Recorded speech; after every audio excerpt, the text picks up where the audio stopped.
Hello বন্ধুরা, সবাই কেমন আছেন? আশা করছি সবাই ভালো আছেন। আমি মাসুদ আর আপনারা দেখছেন real message 2.0। So let's start video.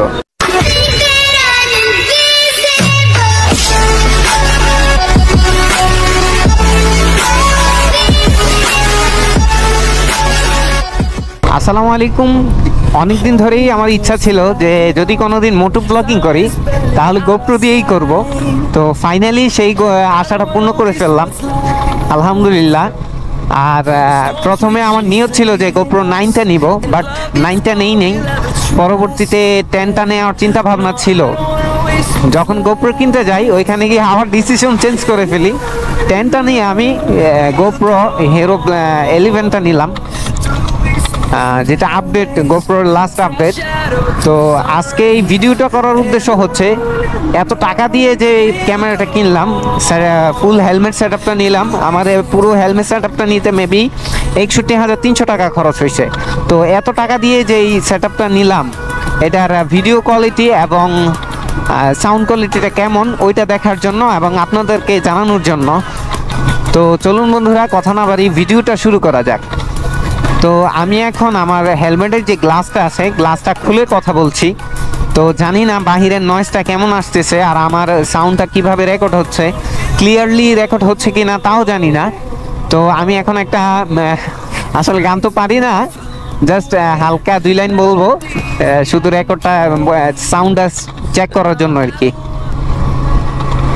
तू मेरा कोई ना हो के भी कुछ लागे, तू मेरा कोई ना हो के भी कुछ लागे। তো এই ছিল আমার হেলমেটের গ্লাসটা খুলে গানটা বললাম।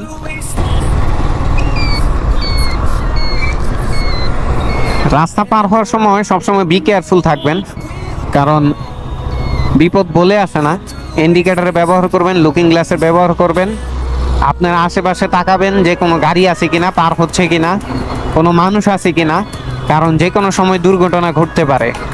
তো এখন আমি রাইড করতেছি হলো ঢাকা এবং চট্টগ্রাম মহাসড়কের মধ্যে। তো বন্ধুরা, এখন আমার হেলমেটের গ্লাসটা বন্ধ।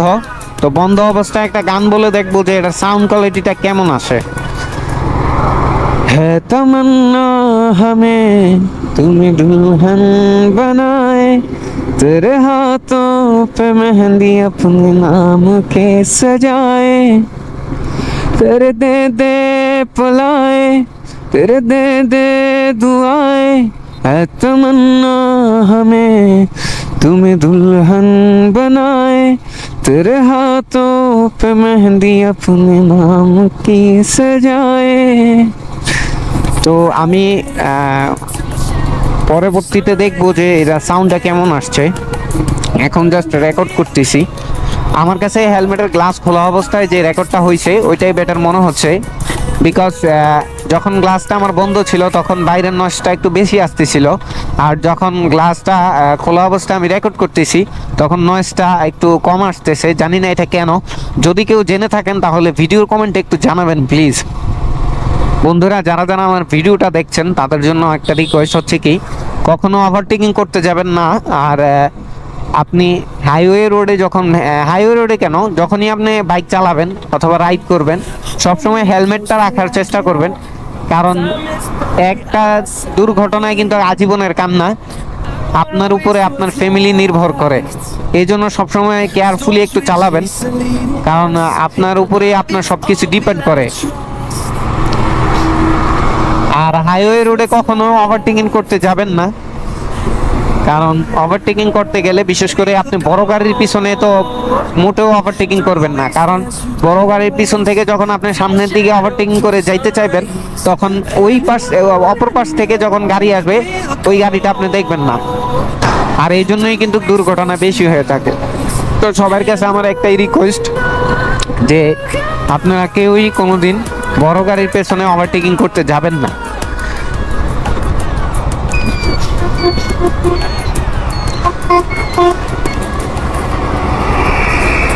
সো আমি এখান থেকে চলে যাব বাড়ির দিকে, কারণ অন্ধকার হয়ে আসছে।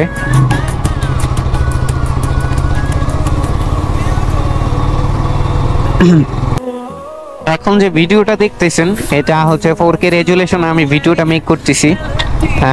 এটাতে আপনি GoPro 11-এ 5K তেও ভিডিও রেকর্ড করতে পারবেন। আমি আপাতত 4K তে রেকর্ড করে দেখতেছি যে ভিডিও কোয়ালিটিটা কেমন আসে। এই যে দেখেন, এই যে পাল পাকনামি করে আচোদা কিছু ড্রাইভার। এখন আমি একটু আগেই বলছিলাম যে বড় গাড়ির পিছনে কখনো ওভারটেকিং করতে যাবেন না, কারণ এর কারণে কিন্তু অ্যাক্সিডেন্ট হওয়ার সম্ভাবনা থাকে। একটুর জন্য বেঁচে গেছি, আল্লাহ বাঁচাইছে, কারণ একটা প্রাইভেট কার বড় একটা গাড়ির পিছনে ওভারটেকিং করে আসতে লাগছিল।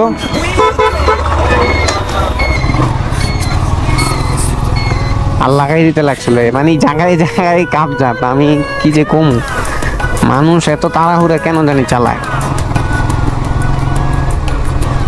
এখন আর একটা দুর্ঘটনা ঘটতে লাগছিল, আমি যদি একটু স্লো না থাকতাম ওই বাইকের সাথে মানে বাড়ি খেয়ে আমার একটা অ্যাক্সিডেন্ট হয়ে যেত। তো বন্ধুরা, যারা যারা আমার ভিডিওটা এই পর্যন্ত দেখছেন তাদেরকে অসংখ্য ধন্যবাদ। তো আজকের ভিডিও এই পর্যন্তই, আশা করি ভিডিওটা ভালো লাগছে। তো যাদের কাছে ভালো লাগছে ভিডিওতে একটা লাইক দিবেন আর কমেন্ট করে জানাবেন কে কোথা থেকে দেখছেন। আর সামনে ইনশাআল্লাহ ট্যুর রিলেটেড কিছু ভিডিও দেব, আশা করি ভালো লাগবে। তো সবাইকে বিদায় জানাচ্ছি, আসসালামু আলাইকুম।